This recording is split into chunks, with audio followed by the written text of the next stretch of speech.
Right, and we're here in sunny Bolton, and we're just getting ready to visit Bentley Urban Farm in Doncaster, Yorkshire. And this is Bolton Diggers Away Day, so we'll catch you later.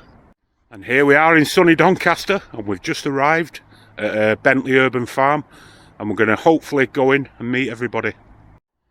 Right, so we've arrived at Bentley Urban Farm in Doncaster, and we're with Warren Draper, who's the founder of the project. And thanks for inviting us over, Warren. Okay. And Warren's going to give us a quick tour of the site. Okay then, so we are a upcycled market garden, so everything is made from waste materials. It's a former horticultural training centre that was mothballed for quite a few years before we got it. We used to run a magazine called Doncapolitan Arts and Culture magazine for Doncaster, which Joe Miller, who was the CEO of the council at the time, subscribed to, and that allowed us to have the conversations to get access to the land. Brilliant. And since then it's all made out of, as I say, junk materials. We're currently building a classroom out of pallets, because since lockdown we've had lots of school groups, community groups that couldn't meet at their usual venues, that have used the site and loved using the site for education, and we just needed spaces that could be used all year round. We were using the polytunnel, but up until December, it was, even after December, it got a bit too cold. So so now we're going to build these places with off-grid power. Brill. Most of the work though takes place outside. We try and encourage it. So this is our usual education site. These are all filing cabinets the benches and planters are made from. It's an open door policy, so people come with us with ideas and they can implement them here. We have the space to do it. We focused originally on anti-food poverty and food deserts, teaching people how to grow, making raised beds out of various waste materials. And then we soon found out that from the school next door, actually, which is an academy which includes a school in a more wealthy area, that there were children there that were latchkey kids eating out the freezer, so had exactly the same kind of nutritional problems. So we realised it's about relationships with food, so we expanded it. And now we do a lot more sort of eating together, growing together, and we incorporate music and art and anything really that people want to do outdoors. And the more diverse our offer, the more opportunity for people to segue into the environment and food, which is our main focus. So you're getting a good response from local community? Yeah, it's really popular. Yeah, it's. I mean, the first couple of years were hard, getting the site back because everything was completely overgrown and falling apart, really. So that was like hard labour.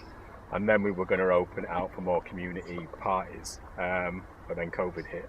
So we focused originally on supplying the kitchen in the corner with fresh produce for people that were in isolation and supplying food banks. And then realised the site itself was really a problem. So it's become really important for people to get outside for anxiety reasons, anxiety and things. Of course, yeah. So it's just become a well-being centre. So we created a therapy room over there, which I'll show you in a minute. This stage was created for the National Literacy Trust. So this is how flexible we are. This was created for a video for the trust called The Noisy Farm. But it happened to be on a really windy day, and these trees were really noisy and they couldn't film it there, so they filmed it in this willow dome in the corner. Another recent success story is we were approached by Yorkshire Bike Shack, who wanted to start up, and they teach people how to repair and maintain bikes, and the bikes they work on they give to people in crisis.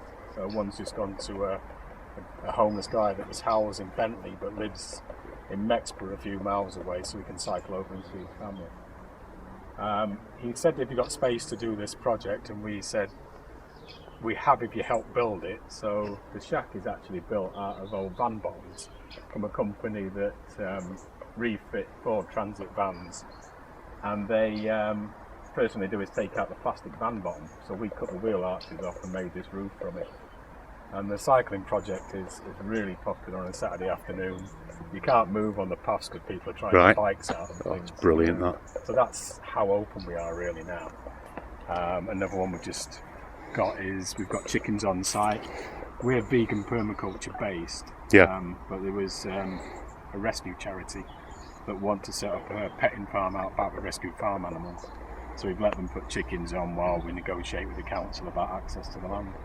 So they're great to, presumably it's good to have the chickens on the land for managing insects and stuff as well. Yeah, they want to clear it with, yeah, I mean, the chickens are great here. They're a little confined here, but over there they're going to, the goats and pigs will help clear the land and, you know, give them space to rehouse because it's been overgrown for about 20 years, but it used to be a petting farm. Right. But also because we work with groups such as the Big Picture, which is children in danger of exclusion. We find that we'll get kids with severe ADHD that come with warnings that they're violent. Getting them in with the chickens is a completely different story. They'll spend a couple of hours there really calm. But we also allow them, they just go in a den here. So we'll allow them to use power tools and, you know, and do what they want to do. They're not stuck in that. There's no dysfunctional kids, is there? They just don't function in that classroom environment. But it's quite empowering for we give some of the kids who struggle that. And they get to, you know, because we work with lots of different types of volunteers, they meet people that had similar stories and you know, can inspire them. Brill. So we've just come up to the to where the chickens are. Can you just tell me about the chicken side again, please, Warren? Yeah, so we were approached by Rooster Rescue, who want to create a petting farm at land, at 1.5 acres out the back here, for rescued farm animals. So we said that, yeah, if you want to put some chickens on site, even though sort of our ethos is more vegan permaculture, then we can show the council what it would be, because it was all, again, this is Harris fencing, so it's all made out of waste materials again. And we let them put them on, and they've been amazing for the kids, really. You can just see a real change in attitudes, and it doesn't take them long to be in with the chickens before they start behaving like children again. So. And they're a really friendly bunch of chickens. So we donate all the eggs to the kitchen, which is doing, you know, feeding people in isolation. Brilliant.